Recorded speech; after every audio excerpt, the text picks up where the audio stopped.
I'm Gabe Morency for Sports Interaction, and I look forward to breaking down the conference tournaments with all you guys, all the way through to the Big Dance and the Final Four.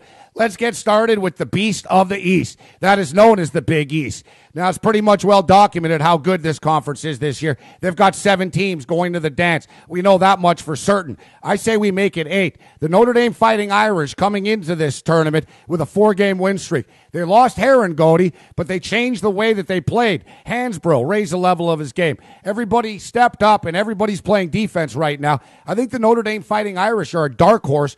They potentially could find themselves in the final of this Big East tournament. They come into this tournament believing they can play with anybody, and I believe that they can. Yet, when it's all said and done, everyone's going to talk about Syracuse. Everyone's going to talk about Villanova. I want to talk about West Virginia. West Virginia come into this tournament as a very confident team. They beat Villanova in Villanova's final home game. Not an easy thing to do. They got redemption after Villanova went into West Virginia and beat them on that Monday night.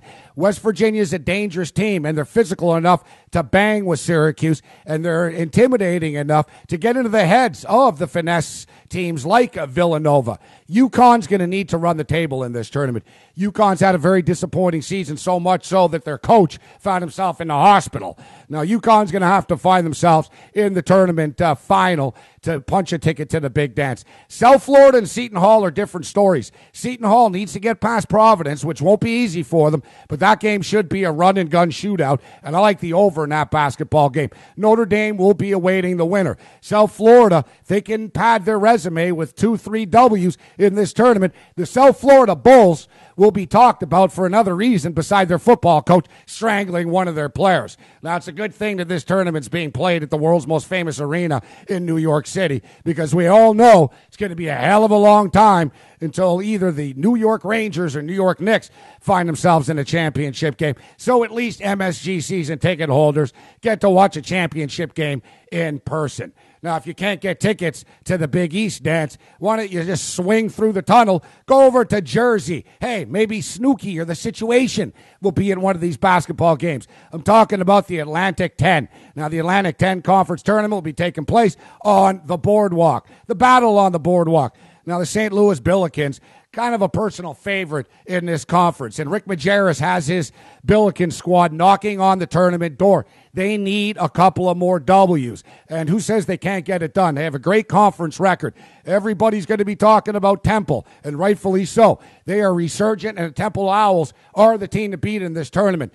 Dayton, well, you might as well name the Dayton Flyers the University of Dayton Desperados, because that's what they are right now. Dayton's tired of being the bridesmaid, and I think they're going to find themselves on the outside looking in. I legitimately believe that the St. Louis Billikens can run the table in this tournament, at least until the final game, and then play like a 36-36 game or something like that against the Temple Owls. But we'll have to see how the brackets break down. The Richmond Spiders, they found themselves ranked in the top 25 for the first time in, since the Titanic sank or something like that. And, hey, wasn't that sweet watching James Cameron get screwed at the Oscars? Not only because I had laid it down on the Hurt Locker, but just because he's a jerk. But that's another story as well.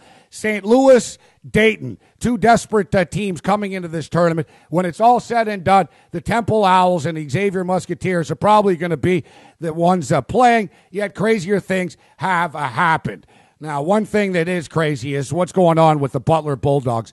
This program is just running on all cylinders right now, and I've kept waiting for Butler at least to ease off a little bit. They locked up the conference basically halfway through the regular season, yet they didn't let up. They kept on killing teams, and I don't see why Butler's going to let up, but right now, Butler punches his ticket to the dance emphatically, and keep your eye on the Butler Bulldogs. They play fundamental, sound basketball, and that's what you need to do come conference tournament time.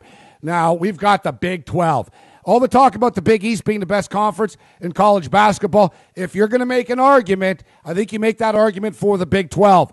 Yet the Big 12 tournament doesn't really have much coming into it besides a lot of big-time programs jockeying for seeds come tournament time. Fact of the matter is, Iowa State needs to win this tournament to get in. I don't think it's happening. We all see what's happened to the Oklahoma Sooners without the Griffin brothers. Unless they win the tournament, they're not getting in. Yeah, we've seen this stuff happen before. We saw Georgia punch a ticket to the Big Dance. Crazier things have happened, but I'm hard-pressed to believe anybody's going to beat the Kansas Jayhawks. And not only do I believe the Kansas Jayhawks are going to win the Big 12 tournament, but I think they're going to be cutting down the nets when it's all said and done. But there's a lot of basketball to be played before we get there. I'm Gabriel Morency. Let's start busting brackets, baby.